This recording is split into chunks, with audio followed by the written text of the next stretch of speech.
벌고 잘 살자. 네, 팍스 인베스테이너 진행을 맡은 김수민 이세란입니다. 네, 벌써 10월 마지막 금요일에 인사드립니다. 이번 10월은 정말 쏜살같이 지나갔다는 생각이 드는데요. 이제 한 달의 마무리를 앞두고 있는 만큼 이번 금요일도 알차게 보내보셨으면 좋겠다는 생각이 듭니다. 간밤에 테슬라가 22%의 놀라운 급등을 보여줬습니다. 따라서 3대 지수 중에 이 나스닥과 S&P 500도 소폭 오르면서 장을 마쳤는데요. 미국 경제가 예상보다 견조하다는 신호는 계속되고 있는 상황입니다. PMI가 2개월 내 최고치를 달성을 했고요. 서비스업 PMI 지수 또한 마찬가지로 상승세를 보여주고 있습니다. 원유 수요에 대한 의구심으로 인해서 이틀 연속 하락하는 모습을 보여줬는데요. 이 원유 수요에 대한 지속되는 가능성이 있을지에 대한 의구심이 원유의 하락으로 이어지고 있는 상황입니다. 테슬라가 22%의 급등을 하게 되면서 손실을 지워내고 4%대 상승을 보여줬던 한 해가 될 것 같은데요. 이렇게 긍정적인 흐름이 이어지고 있는 만큼 테슬라가 우리 시장에도 긍정적인 영향을 줄 수 있을지 지켜보면 좋을 것 같습니다. 네, 맞습니다. 그럼 바로 어제 장 소개를 드리자면요. 어제는 우리 외국인과 기관의 매도세에 하락하는 모습 보여줬습니다. 어제 특징 보였던 주로는 삼성전자 5만 7천 원대 깨지면서 52주 신저가를 경신했고요. 또한 우리 현대차와 기아 또한 함께 하락하는 모습 보여줬습니다. 하지만 우리 어제 SK 하이닉스의 3분기 실적 발표가 있었죠. 정말 엄청난 호실적 발표하면서 우리 엔비디아 하락에도 상승하는 모습 보여줬습니다. 또한 황제주로 등극했던 고려아연이 우리 경영권을 둘러싼 장내 매수 경쟁이 예상되면서 어제 또 한 번 상한가 마감하는 모습 보여줬습니다. 어제 간밤에 우리 테슬라가 22% 급등했다고 하니까 네. 우리나라의 우리 2차 전지주들 오늘 힘차게 상승하는 모습 기대해 주셔도 좋을 것 같습니다. 네, 맞습니다. 벌써 10월 마지막 금요일까지 달려왔던 만큼 우리 시장에도 정말 다양한 일들이 있었는데요. 그런 의미에서 또 우리 시장에 영향 주고 있는 뜨거운 핫 이슈들도 알아보면 좋을 것 같습니다. 그런 의미에서 오늘도 핫 이슈 톡톡 나눠봐야겠죠. 오늘의 첫 번째 핫 이슈는 뭐가 준비되어 있나요? 네, 제가 앞서 소개를 드렸던 우리 SK 하이닉스 사상 최대 실적 매출입니다. 제가 우리 어제 바로 SK 하이닉스의 올 3분기 실적 발표가 있었는데요. 저희가 다들 HBM을 단독 납품하다 보니까 실적이 좋지 않을까 다들 예상하셨지 않을까 싶습니다. 하지만 우리의 기대보다 훨씬 더 뛰어난 실적 보여주면서 어제 상승하는 모습까지 보여줬습니다. AI와 HBM 수요에 힘입어 매출 17조 5,731억 원, 영업이익 7조 300억을 기록했는데요. 이는 올해 2분기 매출보다 1조 이상 뛰어넘은 수치고요. 또한 우리 반도체 호황기였던 2018년 3분기의 이익 또한 1조 이상 뛰어넘는 모습 보여줬습니다. 이렇게 엔비디아가 만드는 AI 칩에 우리 HBM이 들어가잖아요. 네. 이러한 영향이 아닐까 싶은데요. 어떻게 네. 생각하세요? 맞습니다. 또 우리 반도체주를 전체적으로 이끌어주고 있는 게 엔비디아인데 이 엔비디아의 계약 체결이 얼마나 이루어지느냐가 또 우리 시장 반도체주를 이끌어주는 주요 원인 중 하나가 아닐까 싶습니다. SK 하이닉스도 이 엔비디아와의 계약을 체결하게 되면서 정말 놀라운 성장을 보여주고 있지 않나 싶은데요. 1조 이상의 성장을 기록을 했다고 하니까 이 부분이 정말 대단한 것 같습니다. 네, 맞습니다. 사실상 우리 엔비디아의 4세대 HBM3에 이어서 올해 5세대 HBM3E까지 사실상 독점 납품을 했는데요. HBM 매출은 전분기 대비 70% 이상 상승했고요. 전년 동기 대비 330% 이상 증가하는 성장세 보여줬습니다. 우리 다들 삼성전자의 실적이나 영업이익을 뛰어넘을 것이다 라고 전망했는데 이러한 전망이 그대로 실현됐던 우리 SK 하이닉스의 실적 보고 왔습니다. 네, 맞습니다. 이렇게 330%를 넘어서는 이 수치들을 보여주고 있는 모습인데요. 말 그대로 엔비디아와의 HBM 계약이 안정적으로 이루어지게 되면서 이 부분을 이 시장 말까지 계속해서 끝까지 가져갈 수 있을지에 대한 관심도 쏠리고 있는 상황입니다. 삼성전자가 최근에 부진한 실적을 보여주면서 엔비디아와의 계약을 더 수주해낼 수 있을 것인가에 대한 관심도 쏠린 상황이었는데 SK 하이닉스가 안정적으로 시장을 가져가주게 되면서 우리 시장이 버텨낼 수 있는 힘을 또 SK 하이닉스가 주고 있지 않나 이런 생각이 드는 것 같습니다. 네, 맞습니다. 저희가 다들 이렇게 기대보다 뛰어넘는 실적을 실적 어닝 서프라이즈다 이렇게 소개를 드리잖아요. 네. 간밤에 우리 테슬라의 실적 발표는 정말 서프라이즈야 위한 실적이 아니었나 싶습니다. 전기차 캐즘 등의 문제로 올 한 해 우리 자동차 판매가 주춤할 것이다 예상과는 달리 3분기 기대치를 뛰어넘는 주당 순이익을 발표하면서 어제 정말 급등하는 모습 보여줬는데요. 이렇게 구체적으로 보자면 매출의 80%를 차지하는 우리 자동차 매출 부문에서는 2% 상승에 불과했지만 테슬라의 미래 먹거리로 떠오르는 에너지 발전 및 저장에서 52%의 매출이 증가했고요. 소프트웨어, 슈퍼차저 등 기타 수익 또한 29% 증가했습니다. 우리가 더 이상 테슬라를 자동차 회사로만 보면 안 되는 이유가 아닐까 싶은데요. 네, 맞습니다. 정말 테슬라가 사실 전기차 회사로만 알고 계신 분들도 많으실 것 같은데요. 세란 씨가 앞서서 언급해 주셨듯이 미래 먹거리도 빼놓을 수가 없습니다. 정말 미래 산업의 진심인 일론 머스크의 이 행보가 이 테슬라의 행보와도 닮아 있는 부분이 있지 않나 이런 생각이 드는데요.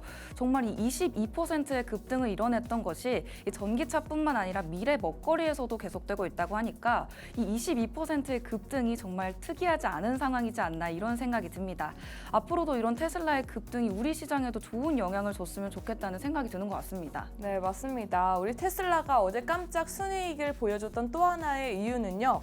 바로 탄소 배출권 크레딧 판매로 7억 3,900만 달러의 수익을 냈기 때문입니다. 아무래도 우리 테슬라가 순수 전기차기 때문에 탄소 배출이 거의 없다시피 하는데요.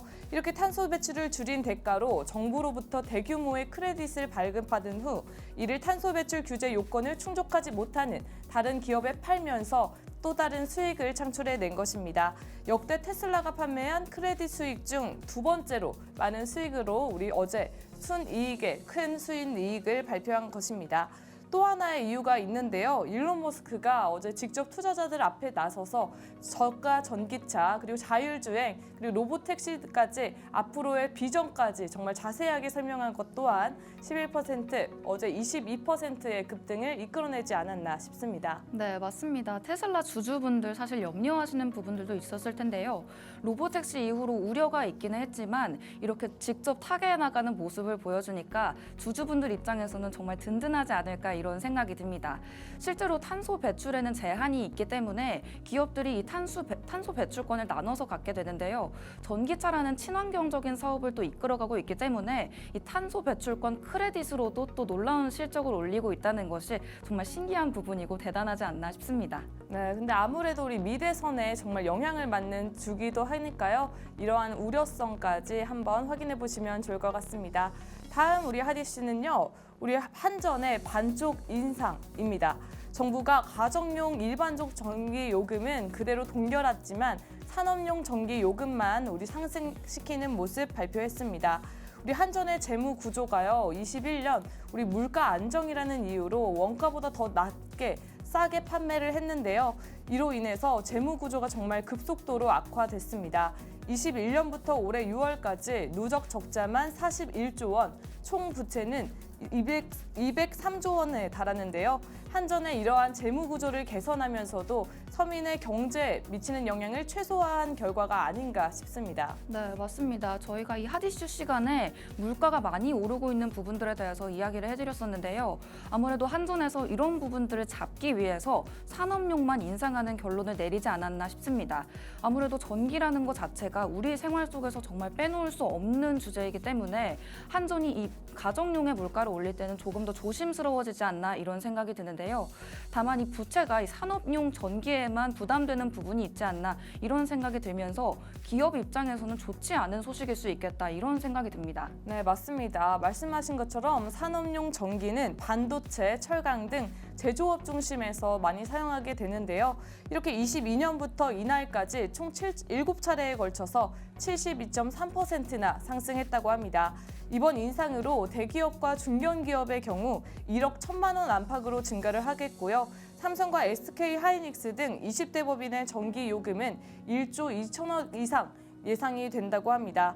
이번 인상으로 한전은 연간 4조 6천억대의 추가 수익을 볼 것으로 전망되지만요. 아직 산업용과 우리 가정용도 아직 원가에는 미치지 못했다라는 평가도 받고 있습니다. 또한 한전의 203조 원이라는 부채를 감당하기 위해서는 우리 가정용 또한 내년에는 불가피하게 인상하지 않을까 싶은데요. 우리 앞서 말씀해 주신 것처럼 네. 또한 이렇게 산업에게만 계속 부담을 주는 것이 우리 기업에게 큰 부담으로 작용하지 않을까 하는 우려도 함께 나오고 있습니다. 네, 맞습니다. 아무래도 우리 시장에서 반도체를 빼놓을 수가 없는 만큼 이 반도체에서 전기를 많이 사용하는 기업들도 있을 텐데요. 전기를 많이 사용하는 기업에게는 이런 전기세 인상이 정말 큰 타격으로 작용을 할 수가 있기 때문에 아무래도 이런 전기세 인상이 전기를 사용하는 기업에게는 또 주가의 움직임으로도 나타날 수 있지 않을까 이런 생각이 드는 것 같습니다. 또 내년에는 우리 가정용 전기에도 타격을 줄 수 있다고 하니까요. 이런 부분들도 미리미리 알아놓고 마음의 준비를 해야겠다는 생각도 드는 것 같습니다. 네, 좋습니다. 그럼 다음 하디슈는 우리 수민 씨가 소개해 드릴까요? 네, 맞습니다. 정말 재미있는 핫이슈가 많았는데요. 저번 주차에 이어서 이번에도 배달 이슈입니다. 바로 쿠팡이츠가 수수료를 내리겠다라고 밝힌 부분에 있어서인데 9.8%에서 5%로 낮추는 제안을 했습니다. 하지만 배달비 인상을 요구하게 되면서 이 소상공인과 공정위로부터 지탄을 받게 된 건데요. 아무래도 상생하겠다는 방안을 내놓으면서 수수료를 인하한 건데 그럼에도 불구하고 배달비는 인상하겠다는 이 반쪽짜리 정책을 내걸면서 지탄을 받게 된 게 아닐까 싶습니다. 네, 맞습니다. 애초에 우리 배달 플랫폼이 우리 고객과 플랫폼을 좀 더 잘 연결해주자, 네. 고객과 소상공인을 잘 연결해줘서 좀 더 판매를 쉽게 해주자라는 상생의 의미가 있다고 싶은데요. 앞으로도 이렇게 계속 자기의 수익을 챙기려는 플랫폼의 모습에 좀 더 안타까움이 계속 드는 것 같습니다. 네, 맞습니다. 상생 마케팅이라는 이 슬로건을 내걸었으면서도 이 입점업체와 라이더 간의 배달비 조정은 불가피하다는 입장을 내보였는데요. 이 협상 조건이 비현실적이라는 비판이 계속해서 제기가 되고 있습니다. 그러면서 조삼모사 상생안이다 이런 비판도 받고 있는 상황인데요. 계속해서 공정위가 더 상생적인 방안을 내놓으라고 말을 하자 이 수수료를 인하하는 방안을 모색한 것으로 보이는데 이 부분에서 수수료를 인하를 하면서도 다른 부분들은 인상을 하겠다고 밝혔기 때문에 조삼모사다 이런 평가를 받고 있는 것이 아닌가 싶습니다. 이런 부분에서 이 공정위는 제안을 철회하기를 요청했다고 하는데요. 앞으로 배달업계의 행보가 어떻게 될지 궁금한 것 같기도 합니다. 네, 제가 최근에 어디서 봤는데 네. 그 플랫폼을 어떻게 하는 대신 막 광고를 넣어서 추가 수익을 내는 경우가 있잖아요. 네. 이러한 부담을 소상공인에게 주지 말고 뭐 광고를 추가를 하든가 아니면 다른 방안을 써서 좀 더 상생하는 방안이 빨리 마련됐으면 좋겠습니다. 네, 맞습니다. 아무래도 수입처가 다양하다 보면 이 소비자에게 가중되는 부담도 덜어질 수가 있겠죠. 이런 부분에서 합의가 이루어지지 않는 가능성이 있다면 이 공정위에서 중재안을 제시할 수도 있고요. 권고안을 발표할 예정이라고 합니다. 이렇게 다음 핫이슈도 바로 알아볼 텐데 이번에는 정말 재미있는 이야기입니다. 이 VIP들이 선호하는 와인은 무엇일까? 또 조사를 해봤다고 합니다. 갤러리아 VIP 고객이 선호하는 와인이 또 조사가 됐다고 하는데요. 45%가 부르고뉴 와인, 30%는 샴페인으로 밝혀졌다고 합니다. 제가 와인과 샴페인 저도 정말 좋아하는데요. 네. 이렇게 와인이 우리나라에서 정말 인기를 이끌었던 게 네. 그때 부부의 세계에서 김희애 씨가 정말 한 잔씩 마시던 모습에 네. 그때 이후로 정말 와인이 많이 판매가 됐다고 합니다. 아무래도 이 드라마의 위력을 무시할 수가 없을 것 같습니다. 이 드라마의 위력에 힘입어서인지 이 부르고뉴 와인에 대한 인기도 높아졌는데요. 이 부르고뉴 와인이라는 게 프랑스에 있는 부르고뉴 지방에서만 생산이 되는 와인이라고 합니다. 특히 희귀하고 섬세한 피노누아 품종을 사용하기 때문에 이 VIP 분들의 입맛을 사로잡지 않았나 이런 생각이 드는데요. 이 갤러리아 VIP 고객분들은 특히 이 소규모로 생산되고 있는 샴페인을 선호하는 경향이 나타났고요.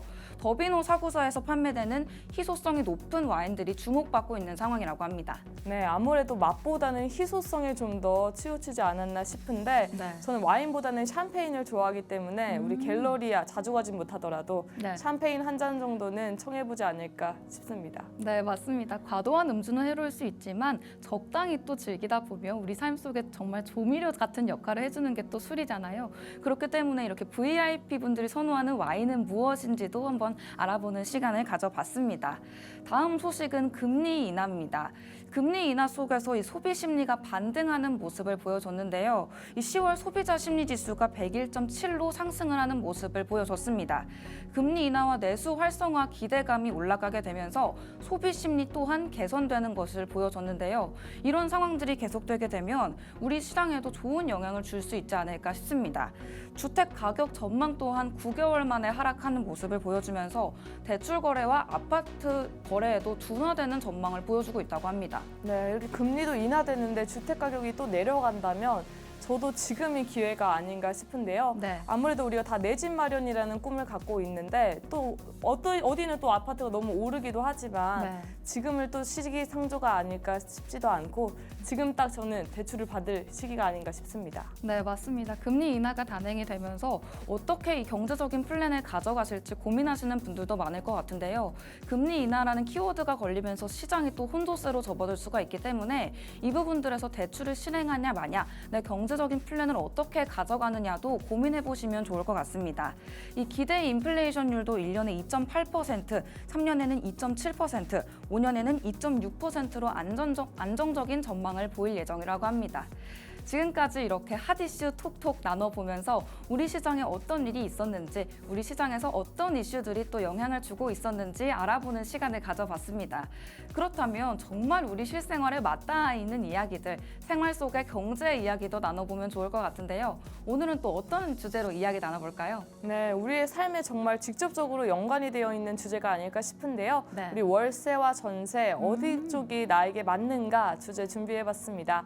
우리 수미 씨는 월세와 전세 어떤 걸 더 선호하세요? 정말 이게 상황에 따라서 다를 거라는 생각이 드는데 사실 이게 한 달에 드는 돈이 월세로 나가면 부담스럽잖아요. 네. 그렇기 때문에 저라면 목돈이 있다면 전세를 선택하고 싶은 마음이 드는 것 같은데 이 월세와 전세의 장단점이 각각 다를 것 같습니다. 네, 맞습니다. 우리 수미 씨가 이렇게 월로 나가는 돈이 약간 네. 부담스럽다 네. 하시는 분들은 전세를 많이 선호하실 텐데요. 아무래도 요즘 금리가 높다 보니까 이 월세보다 대출 이자가 더 높게 나가는 경우도 있다고 합니다. 네. 그런 경우에는 그냥 맘 편히 월세만 내고 살겠다 해서 월세를 선호하시는 분들도 많은 것 같은데요. 네. 저 또한 전세를 좀 더 선호하긴 합니다. 왜냐하면 저는 이렇게 이사를 많이 하는 걸 싫어해서 2년 기준으로 약간 장기 거주를 선호하기 때문인데요. 네. 우리 수민 씨는 장기 거주, 단기 거주 어떠세요? 아무래도 이 월세의 경우에는 단기 거주하시는 분들이 많이 선택을 하는 것 같고요. 전세의 경우에는 말 그대로 장기 거주를 하시는 분들이 많은 것 같습니다. 이런 거주 상황에 따라서도 월세와 전세의 선택지가 달라질 것 같은데 이 월세와 전세의 차이점이 여기서만 끝나는 게 아닙니다. 월세의 경우에는 아무래도 월 달별로 금액이 인출이 되는 것이기 때문에 유동성을 가져갈 수가 있다는 장점이 있습니다. 하지만 반대로 전세의 경우에는 큰 돈을 묶어둬야 되기 때문에 이런 유동성의 경우에서는 다소 아쉬울 수가 있겠죠. 네, 맞습니다. 말씀하신 것처럼 우리 세입자에서 네. 돈 빌려주시는 분 입장에서도 다를 텐데요. 월세를 하면 매달 돈이 들어오니까 그걸로 다양한 투자를 해보실 수도 있고요. 네. 아니면 전세는 한 번에 큰 돈이 들어오기 때문에 그걸로 더 큰 돈을 굴릴 수 있지 않을까 싶습니다. 네. 요즘 아무래도 주택 세금도 높기 때문에 이렇게 세입자분들께서 이렇게 세대주분들께서 우리 받는 월세를 네. 주택 세금으로 내는 경우도 많다고 합니다. 네, 그런 부분도 있고 또 월세, 전세를 선택할 때 우리가 이 최근에 벌어졌던 전세 사기들을 또 생각하지 않을 수가 없는 상황인데요. 전세를 선택했을 때 우리가 금전적으로 아낄 수 있는 부분들도 분명히 있을 테지만 이런 리스크를 피하기 위해서는 월세를 선택하시는 분들도 많다고 합니다. 정말 다양한 고려 사항들이 있는데 우리가 이 부분에서 장기 거주냐 단기 거주냐 현재 나에게 현금의 유동성이 있냐 없냐를 따져가면서 어떤 선택을 할지 고려해 보시면 좋겠다는 생각이 듭니다. 네, 맞습니다. 그래서 주택 전세 사기를 또 극복하기 위해서 요즘 네. 보험도 있다고 하니까요. 저도 얼마 전에 엄마랑 계약하러 가서 그 네. 보험을 들었거든요. 네. 이런 다양한 방법까지 제도까지 한번 확인해 보시면서 맞는 거 선택해 보시면 좋을 것 같습니다. 네, 오늘 월세와 전세에 대한 이야기 나눠봤는데 우리 투자 시장에서도 의견이 다양하고요. 우리가 어떤 의견을 채택할지도 다양하게 나뉘듯이 이 월세와 전세, 이 선택에 대한 부분에서도 정말 의견이 갈릴 것 같습니다. 각자의 상황에 맞게 선택을 하되 우리가 월세와 전세가 가지는 특징을 정확하게 이해를 하고 이 경제적인 선택으로 이어질 수 있도록 도와드리면 좋겠다는 좋겠다는 생각이 듭니다. 네, 우리가 또 전세, 월세뿐만 아니라 정말 다양한 정보들을 전달해드리고 있는데요. 우리 하단의 QR코드에 접속하시면 저희의 멘토님이시죠. 우리 이정호 멘토님께서 하루 종일 장 브리핑과 핫 이슈들 정리해서 전달드리고 있으니까요. 지금 바로 QR코드 통해서 입장하셔서 정보로 함께 장을 열어보시면 좋을 것 같습니다. 네, 맞습니다. 저희 인생에 중요한 선택들이 많죠. 이런 순간들에 도움이 되는 게 정보라는 생각이 드는데 하단 QR코드에서 그런 정보들 얻어가실 수 있으실 뿐만 아니라 또 저희가 준비해둔 공간이 있습니다. 일상 속에서 계속해서 경제 소식들 받아보실 수 있는 팍스탁 유튜브 채널인데요. 아직 구독, 좋아요, 알림 설정 안 하신 분들이 계시다면 바로 유튜브에 팍스탁 세 글자 검색하신 다음 재미있는 소식들 계속 받아보셨으면 좋겠다는 생각이 듭니다. 이 팍스탁과 팍스통신망 정말 알찬 정보들로 준비되어 있는데요. 저희 2부에도 정말 재미있는 이야기들이 많습니다. 저희는 그러면 지체하지 않고 지금 바로 2부에서 만나 뵙도록 하겠습니다. 그때까지 채널 고정!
경제 공부도 재밌게 매일매일 새롭고 재미있는 주제로 여러분을 찾아뵙고 있는 김수민입니다. 오늘도 어김없이 수민이 시간이 찾아왔습니다. 바로 수MC의 민감한 경제 이야기 시간이죠. 우리가 어렵고 딱딱하게만 느껴졌던 경제 이야기들을 새롭고 재미있는 주제로 말랑말랑하게 풀어보는 시간입니다. 오늘의 주제도 정말 재미있습니다. 제가 이 주제에 들어가기에 앞서서 한번 예시를 보여드릴까 봐요. 나 정말 기분 좋아. 나 정말 기분 좋아. 정말 느껴지는 게 다르죠. 우리가 대화를 할 때 이 표정이라는 게 정말 중요한 요소인데 우리가 최근에 대화를 할 때는 텍스트로 대화를 많이 하고 있습니다. 이렇게 우리가 텍스트로 대화할 때는 내 표정을 어떻게 드러낼 수 있을까요? 바로 오늘의 주제 이모티콘입니다. 이 작은 디지털 기호들이 우리 시장에서도 정말 많은 역할을 하고 있다고 하는데요. 제가 앞서서 보여드렸던 예시처럼 우리가 텍스트로 나 정말 기분 좋아 라고만 보내면 느껴지지 않았던 것들이 다양한 이모티콘을 사용하면 더 효과적으로 와닿는 것 같습니다. 그렇기 때문에 우리가 최근에 메시지를 보낼 때도 이 이모티콘이라는 것을 자주 사용하는 것 같은데요. 이 이모티콘도 최근에 생겨난 것 같지만 예전부터 지금까지 쭉 이어져 오고 있는 부분들이 있다고 합니다.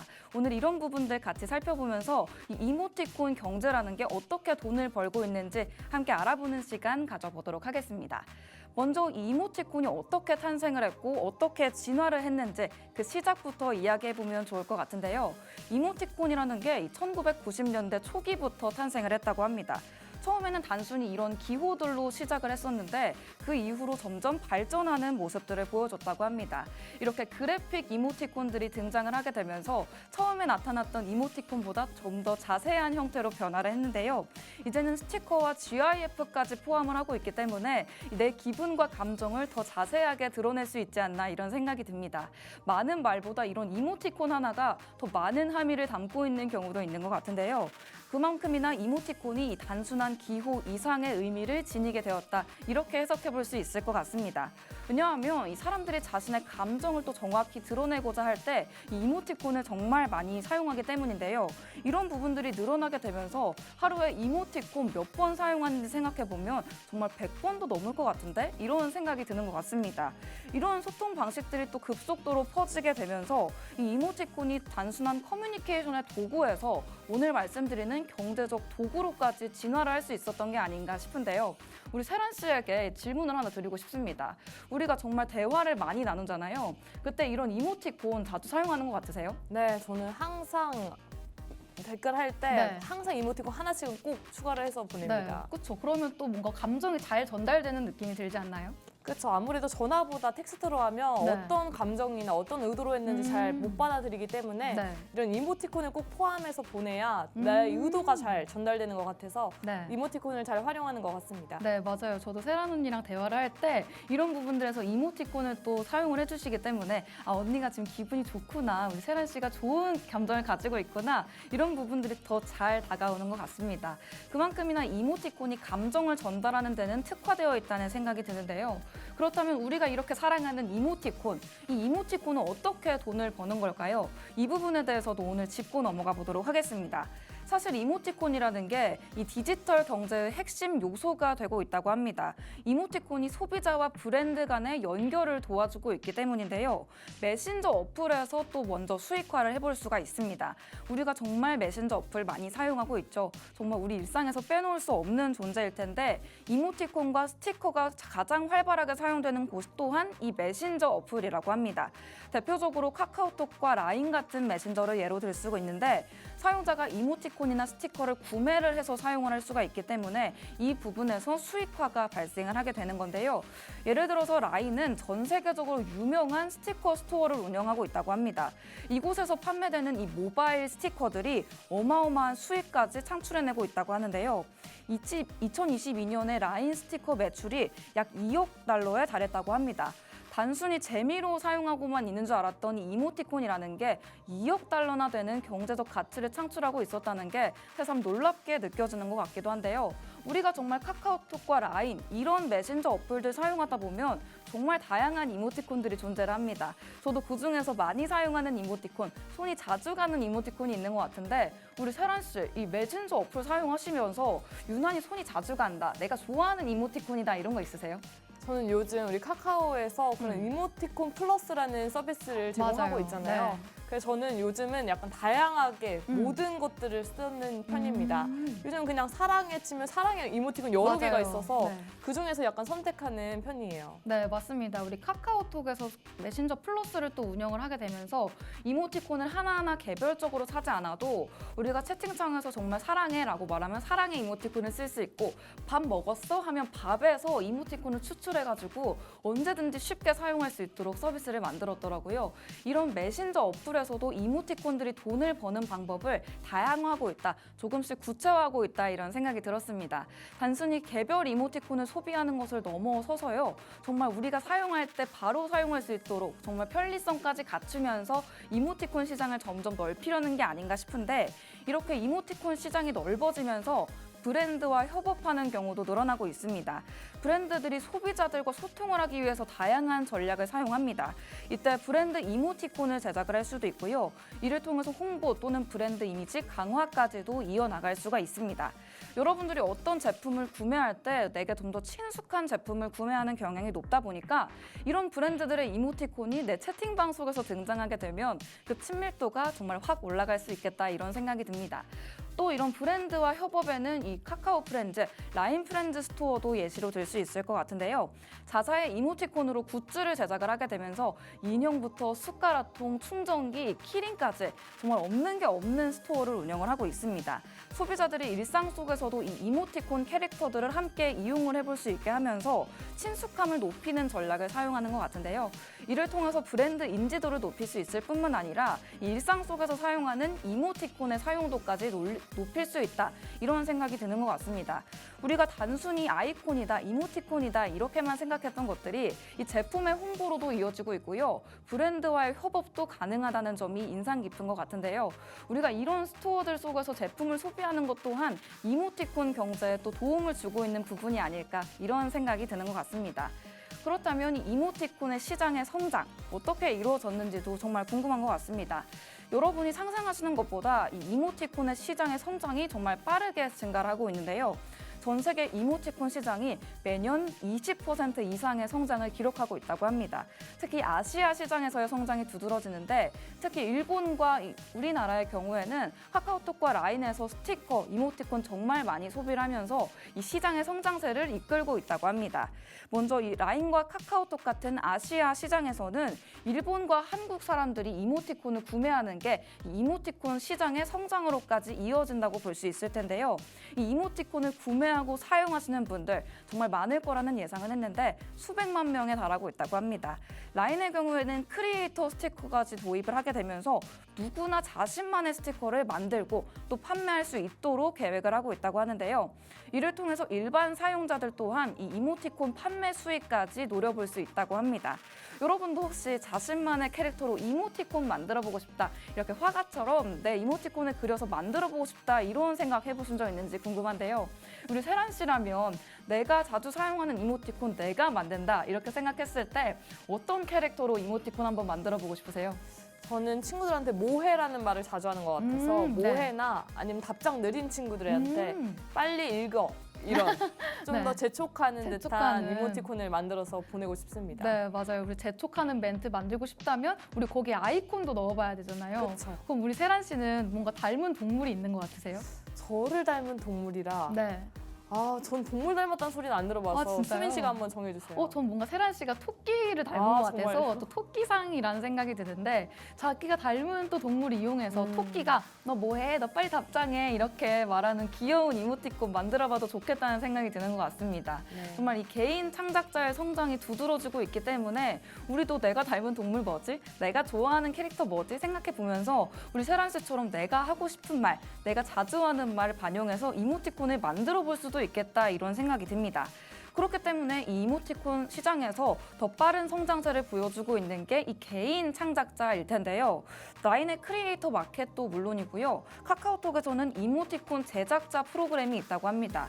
이런 프로그램들을 이용을 하게 되면서 일반인들도 같이 이모티콘을 제작을 할 수가 있고요. 이 이모티콘 시장에 뛰어들 수 있는 상황이 마련이 됐습니다.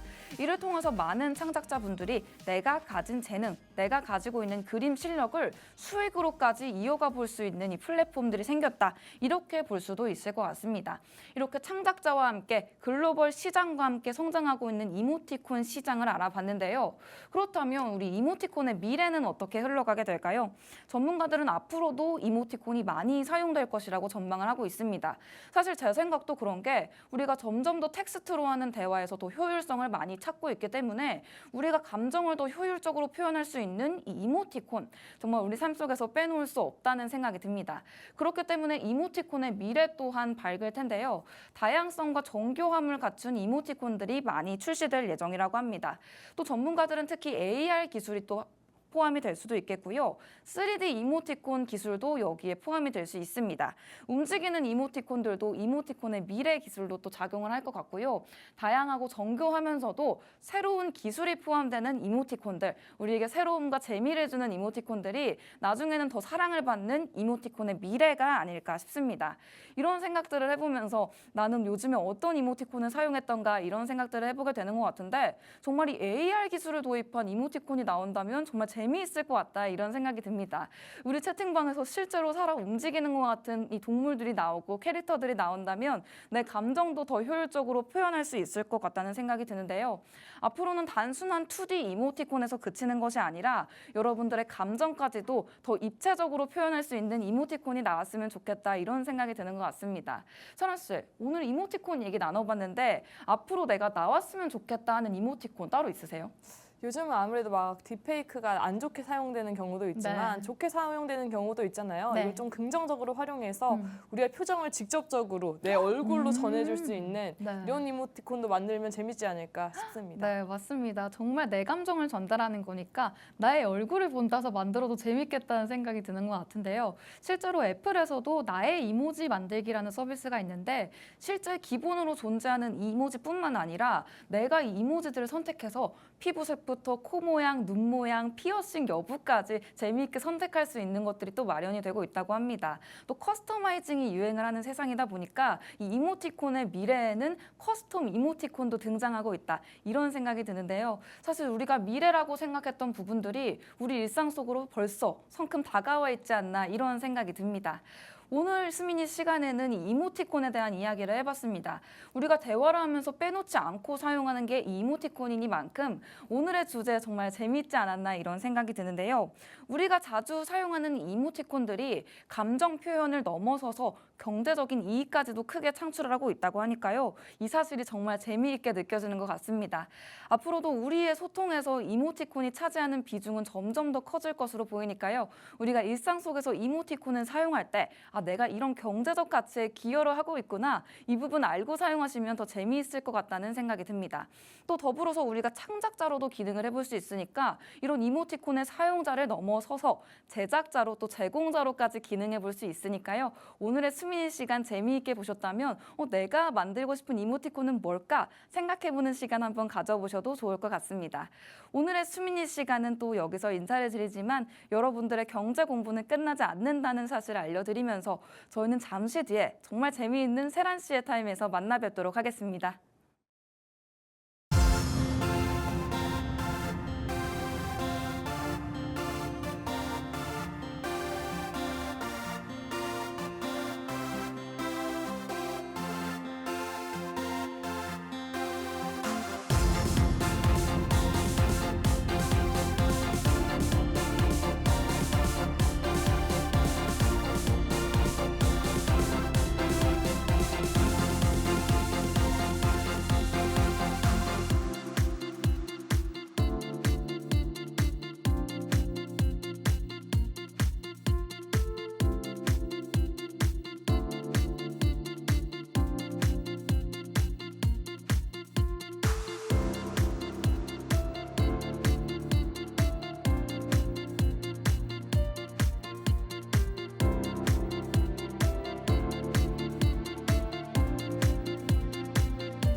네, 안녕하세요. 팍스 인베스테이너. 이번 시간은 정말 따끈따끈한 핫이슈를 쉽고 재미있게 전달드리는 세란 버핏의 돋보기 퀴즈 시간입니다. 요즘 글로벌 시장을 이끌어가는 섹터 하면 어떤 게 떠오르시나요? 단연 반도체가 아닐까 싶은데요. 오늘 세란 버핏의 핫이슈에서는 우리 반도체에 대해서 소개해드릴까 합니다. 시작에 앞서서 우리 기사 하나 보고 가겠습니다. 이렇게 보시면 우리 엔비디아, TSMC, SK 하이닉스 삼각 동맹이 우리 AI 반도체를 이끌어가고 있다라는 기사가 나왔었는데요. 이렇게 엔비디아는 전 세계 AI 가속기의 90%의 점유율을 차지하고 있고요. 이러한 AI 가속기를 우리 바로 TSMC가 제작하고 있습니다. 이 제작하는 과정에서 탑재되는 우리 HBM은 SK 하이닉스가 제공하고 있는데요. 이렇게 대만 파운드리 기업 TSMC에 이어 SK 하이닉스도 어제 깜짝 실적을 발표하면서 AI 반도체 시장은 여전히 성장 중이다라는 것을 알 수 있었습니다.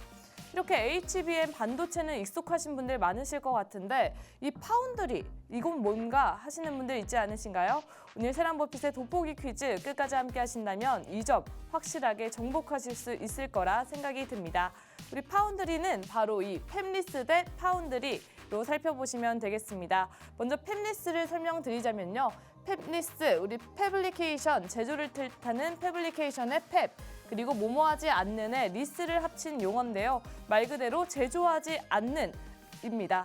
말 그대로 우리 반도체를 설계만 하지 제조하지 않는 기업을 뜻하는데요. 요즘 워낙 기술이 발달돼서 반도체가 너무 다양해지고 복잡해지다 보니까 이렇게 설계만 하는 기업들이 존재합니다. 이 설계만 하는 기업은 바로 팹리스다라고 기억을 해주시면 좋겠는데요.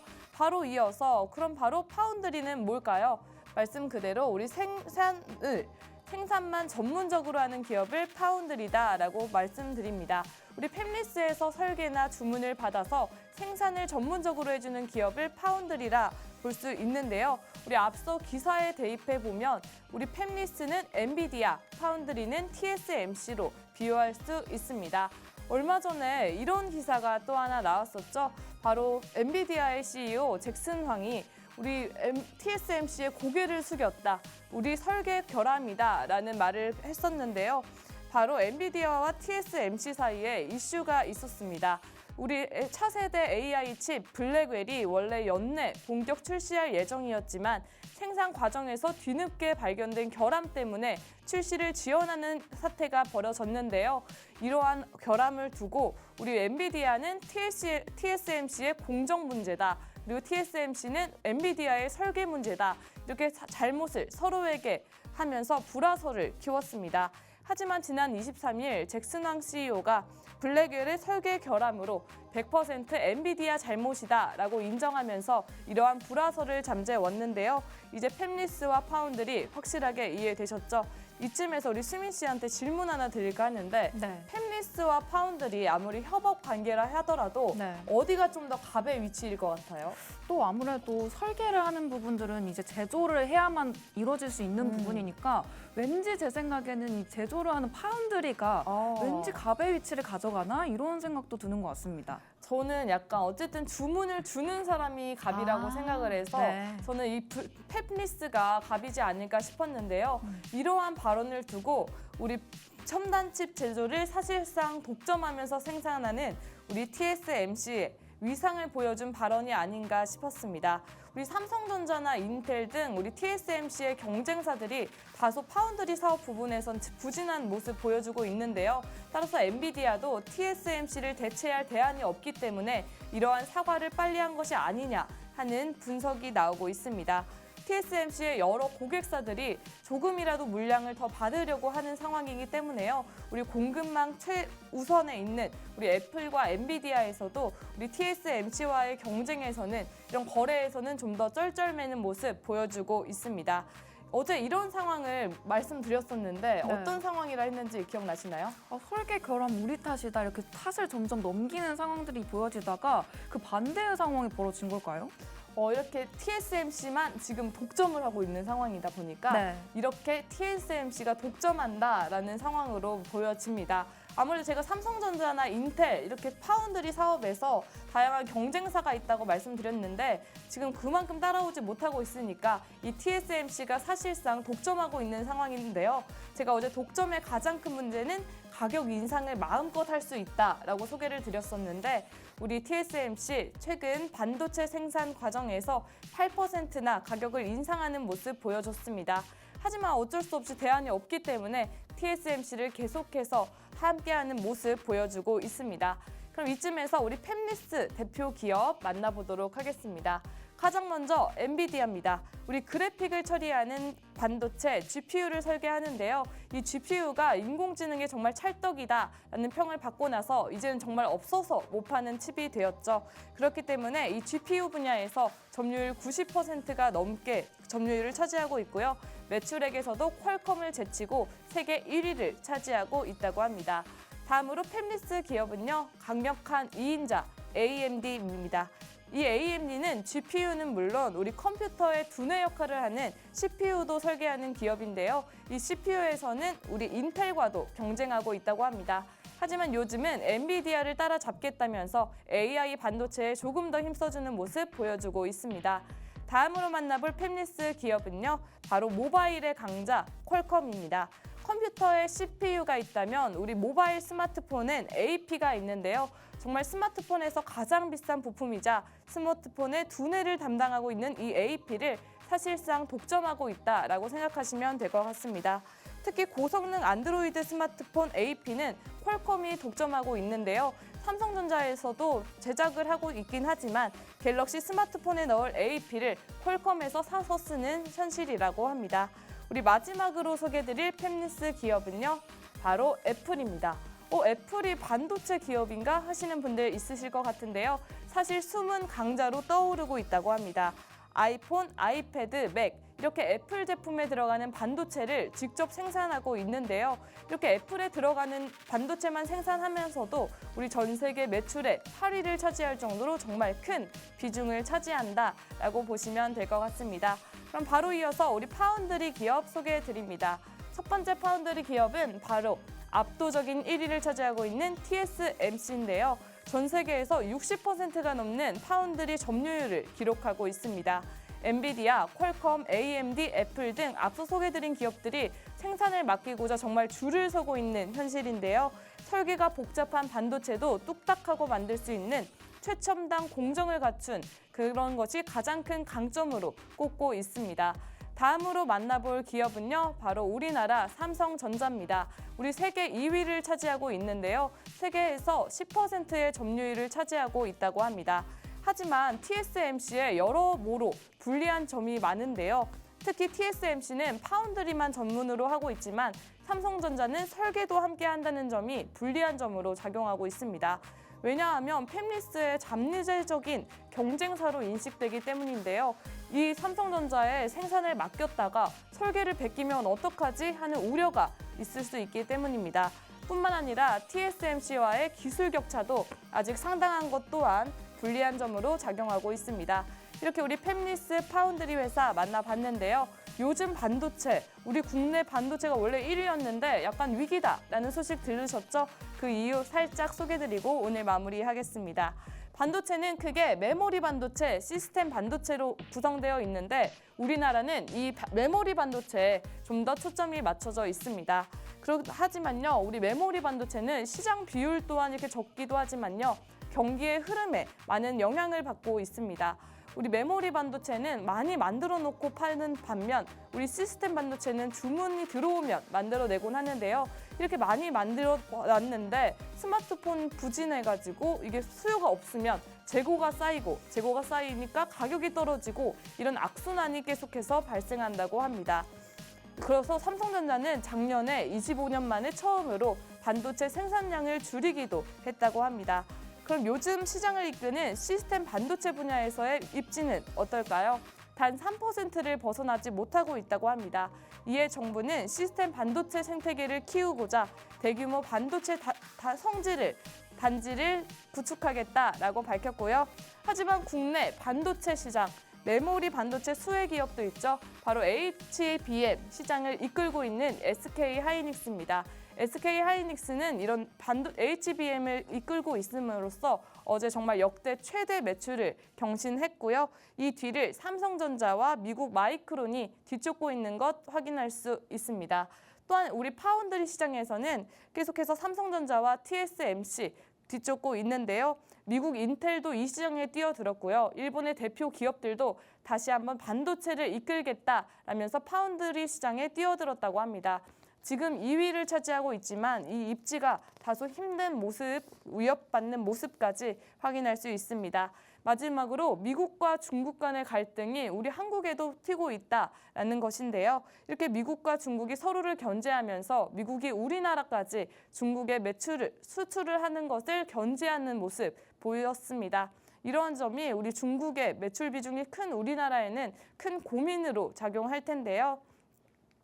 네, 이렇게 해서 우리 마지막으로 우리 반도체는 사실상 지금까지는 글로벌로 나라별로 맡은 바가 정말 뚜렷했습니다. 하지만 요즘은 우리 미국이 삼성전자 우리나라에 공장 만들어 그럼 지원금을 줄게 할 만큼 한 나라에서 A부터 Z까지 하는 것을 바라는 기업들이 많아졌는데요.